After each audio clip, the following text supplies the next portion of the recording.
Well, plagiarism is really academic theft. It is the knowing, or more commonly unknowing, passing off of somebody else's ideas, research, opinions as your own.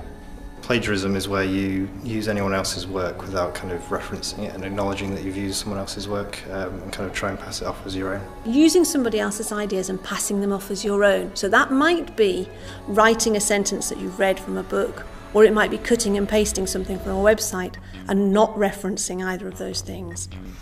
Well, plagiarism can come in many forms. Certainly over the past decade or so, we've had a shift from the old style of typing up a book or writing out a book to just cutting and pasting off websites. Now, this is the most common form of plagiarism we find, certainly wholesale plagiarism, that there'll be a tendency to pull paragraphs out, kind of integrate them a little bit, move some words around, and pass that off as the work of the student.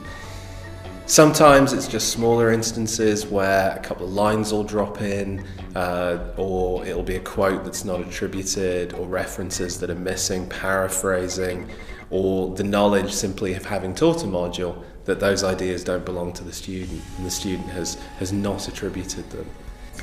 I think a lot of the time students don't realise that they're plagiarising because of potentially time management and the processes of developing effective written work, and it can be just through poor scholarship. I think that the main reason students plagiarize is because for some of us, I guess the amount of work which you get in comparison to your college work or sixth form or wherever background you come from can be slightly overwhelming.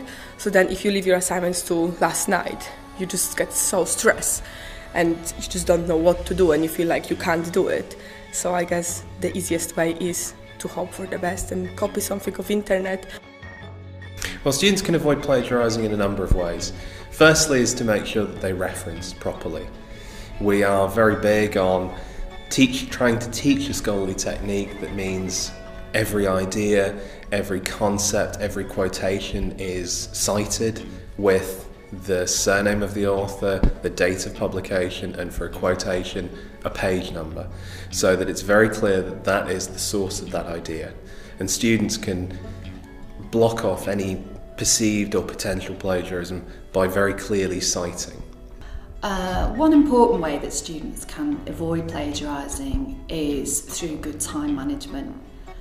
Having a good essay plan. Ultimately, the best piece of advice I can give is that if you're in any doubt about whether you should reference or not, it probably means you should reference. Our library website, for example, which I was using a lot in the first year, has a whole section about referencing, and it says how to reference articles, how to reference books, how to reference websites, and it guide you steps by step. But as a final check, it's a really good idea to put their essay through, turn it in, and that'll pick up any of the places where they've accidentally forgotten to reference the words.